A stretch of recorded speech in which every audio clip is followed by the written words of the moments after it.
যেখানেই নারী সেখানেই জামাত নেতা, যেখানেই জামাত নেতা সেখানেই নারী। নারীর পিস যেন আমাদের জামাতের ভাইরা ছাড়তেই পারছে না।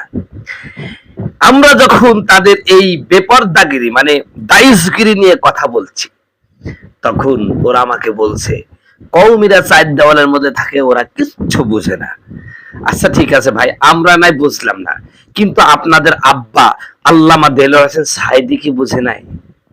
এবার যে আপনাদেরকে ফতোয়া দিয়ে দিল, আমাদের বলেন ফতোয়াবাজি করি আমরা, তা আপনার সাঈদী হুজুর কি ফতোয়াবাজি করলো একটু শুনি নেন।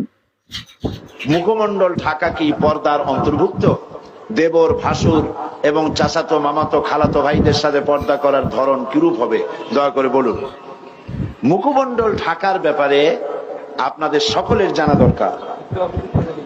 মুখমণ্ডল অনেকে ঢাকেন না পরপুরুষের সামনে, আমি এর যুক্তি খুঁজে পাই না।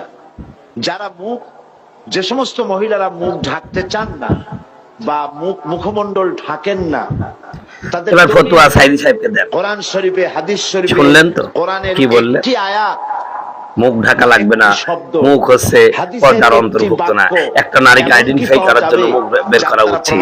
আবার সেদিন দেখলাম কয়েকদিন এমনিতে ওরা পুরো মুখ ঢাকে না, চোখে নাক নিচ পর্যন্ত একদম সম্পূর্ণ কপাল টপাল সব বের করে থাকে, হালকা শুধু মুখটা ঢাকে।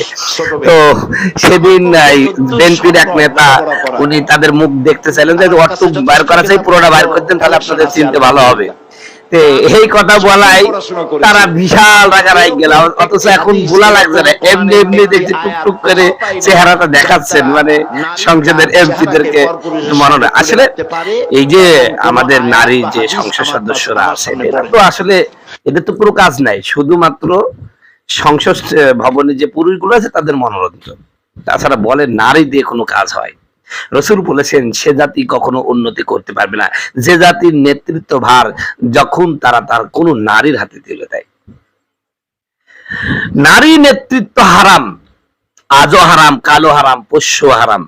সেটা ডাক্তার মাহমুদা মিতু করুক, অথবা সাবিকুন নাহার করুক, অথবা মতি মাহবুবা করুক, যেই করুক না কেন, সেটা খেলাফত মজলিসের মহিলা করুক আর ইসলামী আন্দোলনের মহিলা করুক, নারী নেতৃত্ব হারাম। আপনি মানেন অথবা না মানেন, নারী নেতৃত্বই হারাম।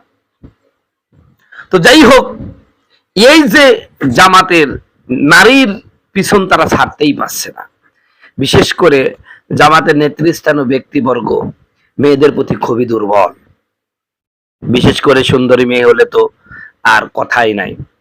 আপনারা দেখছেন গোলাম পরওয়ার সাঈদী ডাক্তার মাহমুদা পাশে বসে নিজেকে একটা আনন্দ ফিল মনে করতেছেন, আর আমাদের জামাতের আমির তো আছে মাশাআল্লাহ, তিনি তো পর্দার বিধানটাই ভুলে গেছেন যে পর্দা বলে কিছু আছে ইসলামে।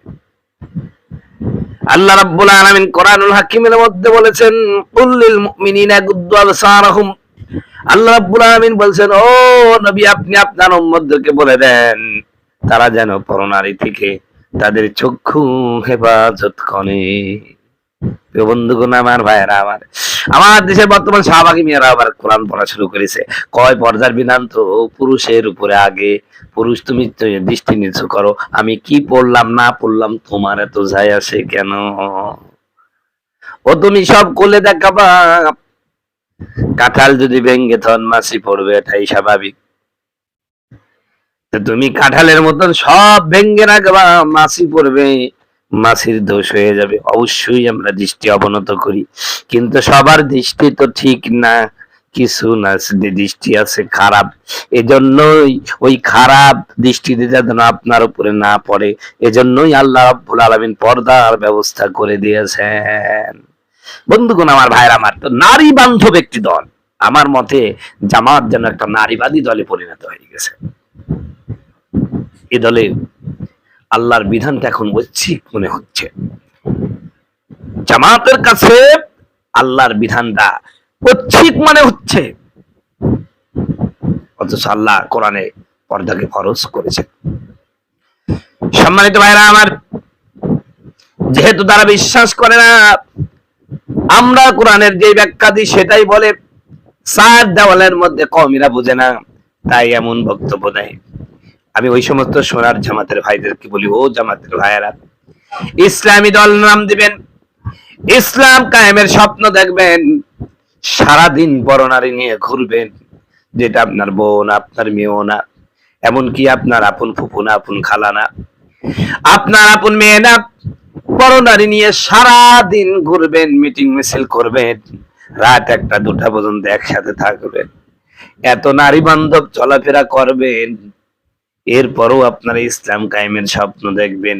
আগে নিজে দায়ুসিগিরি থেকে নিজেকে বাঁচান, কারণ আল্লাহ রাসূল ঘোষণা করেছেন, আদ-দায়ুসু লা ইয়াদখুলুল জান্নাহ, দায়ুস ব্যক্তি আল্লাহর জান্নাতে যাবে না। দায়ুসকে, যে ব্যক্তি পরনারীর দিকে নিজেকে নিবৃত রাখতে পারে না, দূরে রাখতে পারে না। সম্মানিত বন্ধুগণ, আমার ভাইয়েরা আমার, এই নারীদের রাজনীতিতে অংশগ্রহণ করে কিয়ামত পর্যন্ত আপনারা যদি রাজনীতি করেন, আল্লাহর কসম করে বলি, পূর্ণাঙ্গ ইসলাম যতদিন পর্যন্ত আপনারা না মানবেন, আল্লাহর প্রত্যেকটা বিধানকে যতদিন পর্যন্ত পূর্ণাঙ্গ রূপে না মানবেন, ততদিন পর্যন্ত এ বাংলার জমিনে কোনোদিন ইসলাম কায়েম হবে না।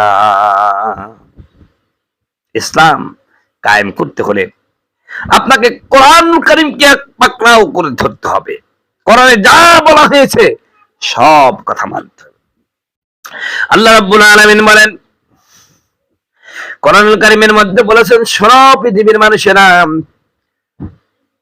আল্লাহ রাব্বুল আলামিন বলেন, উদখুলু ফিস সিলমি কাফা, কোরআনের মধ্যে পরিপূর্ণ ঢোকো, কিছু মানবা কিছু মানবা না, এমন হতে পারা যাবে না, এমন হলে হবে না।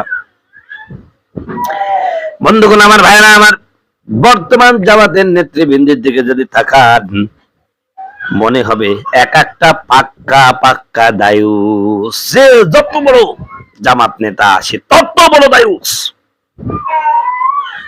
যাদের কাছে পর্দার বিধানটা ঐচ্ছিক হয়ে গেছে। এজন্য এদের সবচেয়ে বড় গুরু আল্লামা সাইদি রহিমাহুল্লাহর বক্তব্য কাট করে দিলাম। এবার তোমরা কোথায় যাবা? ফতোয়া দিলে সাইদি সাহেবকে দাও, আমাকে দিও না। আমি তো শুধু দেখিয়ে দিলাম ভুলটা, দাও সাইদি সাহেবকে ফতোয়া দাও। সম্মানিত ভাইয়েরা আমার, আমাদের জামাতের নেতৃবৃন্দ আমার কাছে চড়াই হয়েছে। গতকালকে প্রায় 60 বছরের এক মুরব্বী, বরিশালে বাড়ি, আমার কাছে নাম্বার আছে, লাস্টে 11, আমাকে চূড়ান্ত পর্যায়ে গালি দিল। এমন গালি এই বাংলাদেশের অমুসলিমরাও কোন আলিমকে দেওয়ার সাহস পায় না। এই তথাকথিত ইসলামের কর্মী গালি দিলেন, এবং তারা যে গালিটা দিচ্ছে, গালিটাও নাকি সওয়াব অর্জিত হচ্ছে। নাউজুবিল্লাহ মিন যালিক। আমাদেরকে গালি দিলে এদের সওয়াব হয়। কে বুঝাবে এই বোকাদের যে মুসলমানকে গালি দেওয়া এটা হচ্ছে ফাসিকি, আর মুসলমানদের সাথে ঝগড়ায় লিপ্ত হওয়া এটা হলো কুফরি? কে বুঝাবে এটা? এই হাদিস জীবনে পড়েছে? পড়ে নাই। তো আল্লাহ পাক তাদের হেদায়েত দান করুন। সকলে বলুন আমিন।